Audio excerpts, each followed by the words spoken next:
একজন এভারেজ ব্যক্তির মস্তিষ্কে প্রতিদিন প্রায় ৫,০০০ থেকে ৬০,০০০ ভাবনা আসে। আর সাইকোলজি বলে যে এই সমস্ত ভাবনাগুলির মধ্যে থেকে 95 থেকে 98% ভাবনা বারবার রিপিট হতে থাকে, আর এরই মধ্যে থেকে 1 to 5% ভাবনাই নতুন হয়। কিন্তু আপনি কি কোনোদিন ভেবে দেখেছেন যে আসলে এই ভাবনাগুলি আসে কোথা থেকে? আমাদের মস্তিষ্কে এতগুলি ভাবনার উৎপত্তি হয় কোথা থেকে? So let's begin. তো সব থেকে প্রথমে নিজের চোখকে বন্ধ করুন। হ্যাঁ, করুন। এবার এমন একটি রঙকে ভাবুন তো, যেটিকে আপনি আগে কোনোদিন দেখেননি। এমন একটি রঙের কথা ভাবুন যে আপনার কাছে একদম নতুন। ভাবুন। কি হলো, ভাবতে পারলেন না তো? চলুন একবার আরও ভালো করে ট্রাই করুন। আবার চোখ বন্ধ করুন। এবার লাল রঙকে ভাবার চেষ্টা করুন। এবার কি হলো? আপনার ব্রেনের 1 সেকেন্ডও সময় লাগলো না লাল রঙকে ইমাজিন করতে। বলার সাথে সাথেই লাল রং আপনার কল্পনায় সামনে চলে এলো, তাই না? তো তার মানে হলো এই যে আপনি কেবল সেই জিনিসগুলিকেই ভাবতে পারবেন যেগুলিকে আজ অবধি আপনি এই দুনিয়ায় দেখেছেন। সোজা ভাষায় ভাবনার ডাইরেক্ট কানেকশন রয়েছে আমাদের অতীতের এক্সপিরিয়েন্সের সাথে। অ্যাকচুয়ালি যখন আমরা জন্ম হই তখন থেকে শুরু করে আমরা যা যা দেখি, শুনি বা অনুভব করি সেগুলি সব আমাদের মস্তিষ্কে ভাবনার বাবল আকারে স্টোর হয়ে যায়, এবং ধীরে ধীরে যতই বড় হতে থাকি ততই এই ভাবনার বাবলও বড় হতে থাকে। এই বাবল আমাদের অতীতের এক্সপিরিয়েন্স থেকে তৈরি হয়। কিন্তু যে জিনিসকে আপনি কোনোদিন দেখেননি বা শোনেননি সেটিকে ভাববেন কিভাবে? তো চলুন আমি আপনাকে একটি সিক্রেট বলি, যার সাহায্যে আপনি সেই জিনিসকেও দেখতে বা শুনতে পারবেন যা আগে আপনি কখনো দেখেননি বা শোনেননি। একবার নিজের আশেপাশে দেখুন। নিজের আশেপাশে আপনি যা দেখতে পাচ্ছেন সেই সমস্ত জিনিসকে অবশ্যই কেউ না কেউ তো বানিয়েছে, রাইট? আপনি নিজের ফোনটিকে নিয়ে নিন। যে এটিকে বানিয়েছে তার কাছে এই ভাবনা এলো কোথা থেকে? যার অস্তিত্বই নেই সেই ফোনকে কিভাবে সেই ব্যক্তি ভাবতে পারল? নিকোলা টেসলা ছিলেন একজন মহান এবং রহস্যময় বৈজ্ঞানিক। তিনি বলতেন যে ইউনিভার্সের এক অদৃশ্য শক্তির কাছ থেকে তিনি ইন্সপিরেশন পেতেন। এই অদৃশ্য শক্তি তাকে নতুন নতুন ভাবনা প্রদান করত, যার সাহায্যে তিনি বহু মহান আবিষ্কারগুলিকে করতে পেরেছেন। আর এরই মধ্যে থেকে মাত্র ৩০০টি আবিষ্কারের পেটেন্ট তিনি করিয়েছিলেন। যাই হোক, কথা এখানে শুধু নিকোলা টেসলার হচ্ছে না। যত ধরনের বৈজ্ঞানিক এবং বড় বড় বিজনেসম্যান রয়েছে আপনি পাবেন যে এদের প্রত্যেকের কাছে কিছু অসাধারণ ভাবনা ছিল, আর এই ভাবনাই তাদেরকে মহান বানিয়েছে। এবার প্রশ্ন এটাই যে এই ভাবনাগুলি আসে কোথা থেকে? এটিই হলো সব থেকে বড় প্রশ্ন। দেখুন, খ্রিস্টপূর্ব ৫ম শতকে অ্যালকমেইন অফ ক্রোটন সব থেকে প্রথমে বলেছিলেন যে মানব মস্তিষ্কের কাজ হলো ভাবা এবং ভাবনাকে উৎপন্ন করা। এই স্টেটমেন্টের পর এ ব্যাপারে কয়েক শতক অবধি আর কোনো গবেষণা করা হয়নি। তারপর ২০ শতকের শুরুতে অথার ওলাফ জয় ভাবনার উপর গবেষণা করে একটি রিসার্চ পেপার পাবলিশ করেন। তিনি বলেছিলেন যে ছোট ছোট ভাবনা অর্থাৎ ক্ষুদ্র ভাবনা একসাথে মিলে বড় ভাবনা তৈরি করে। এই বক্তব্যের অনেক আগেই ঋষি কনাদও এই সেম কথাই বলেছিলেন। তার আবিষ্কারের জন্যেই তার নাম পড়েছিল ঋষি কনাদ। তিনিই সর্বপ্রথম কণার আলোচনা করেছিলেন এবং বলেছিলেন যে এই সমস্ত সংসার কণার সমূহ দিয়ে তৈরি। এই কণাকেই আমরা অ্যাটম বলি। কণা থেকেই তার নাম হয় ঋষি কনাদ। তিনিই দর্শনশাস্ত্রের সূচনা করেছিলেন। তিনি বলেছিলেন যে মানুষের মস্তিষ্কের ভেতরে অসংখ্য থটস চলতে থাকে। সাধারণ অবস্থায় আপনি কখনোই বিচারশূন্য থাকতে পারবেন না। তিনি আরও বলেন যে মন এবং বিচারের গতি এতটাই সূক্ষ্ম এবং শক্তিশালী যে একজন সাধারণ মানুষ একে কন্ট্রোল করতেই পারে না।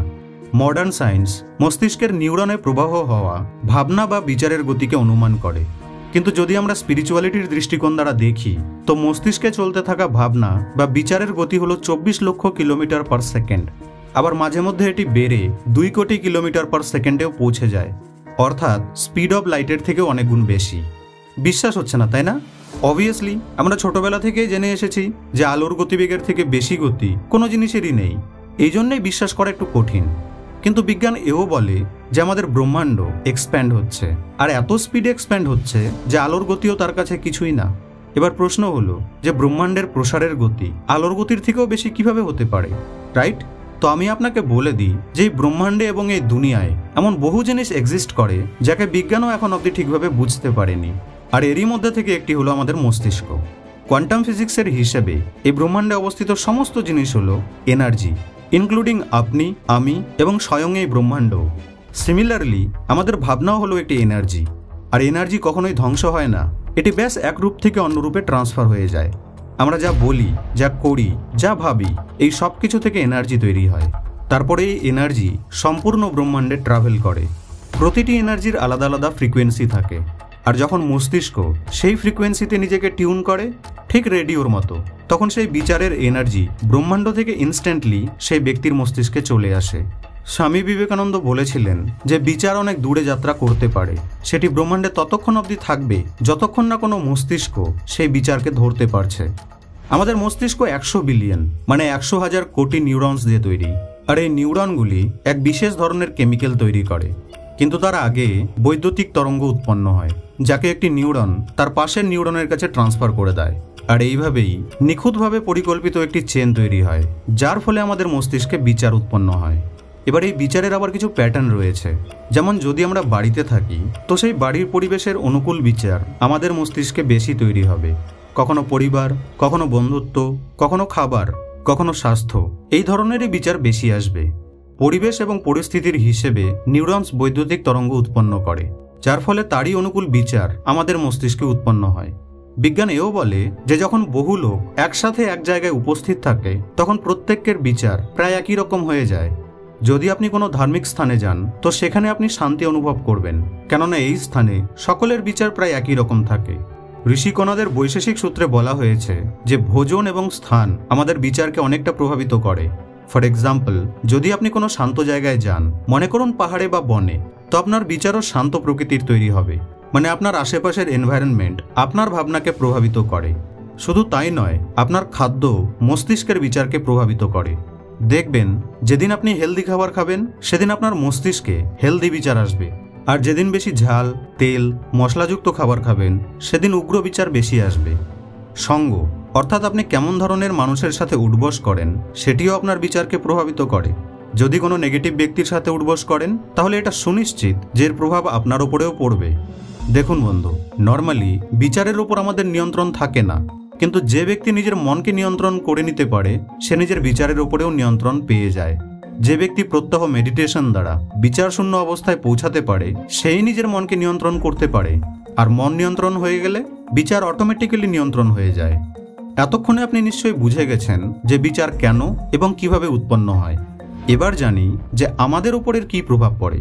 যখন আমাদের ভেতরে বিচার উৎপন্ন হয়, তখন সেই বিচারেরই অনুকূল প্রভাব আমাদের কর্মের উপরেও পড়ে, আর সেই কর্ম অনুযায়ী আমরা ফল পাই। নেগেটিভ বিচার নিয়ে যদি কেউ কোনো কাজ করে, তো তার ফলও নেগেটিভই হবে। যদি আপনি বিচারের ওপর নিয়ন্ত্রণ পেয়ে যান, তাহলে আপনি নিজের ইচ্ছে অনুযায়ী নেগেটিভ বিচারগুলিকে পজিটিভ বিচারে পরিবর্তন করতে পারবেন, যার ফলে আপনি রেজাল্টও পজিটিভই পাবেন। কারণ আমাদের ভাবনাই বাস্তবিকতার জন্ম দেয়। কেননা এই সম্পূর্ণ ফিজিক্যাল ওয়ার্ল্ড ভাবনার দ্বারাই তৈরি হয়েছে। যেমন বিচার হবে, তেমন জিনিসই আমাদের সামনে উৎপন্ন হবে। এবার আপনি নিশ্চয়ই বুঝে গেছেন যে আমাদের ভাবনা কতটা শক্তিশালী। তো প্রিয় বন্ধু, নিজের ভাবনাগুলিকে নিয়ন্ত্রণ করতে শিখুন এবং একটি সফল ও সুন্দর ভবিষ্যৎ তৈরি করুন। আপনাদের সঙ্গে আবার দেখা হবে নেক্সট ভিডিওতে।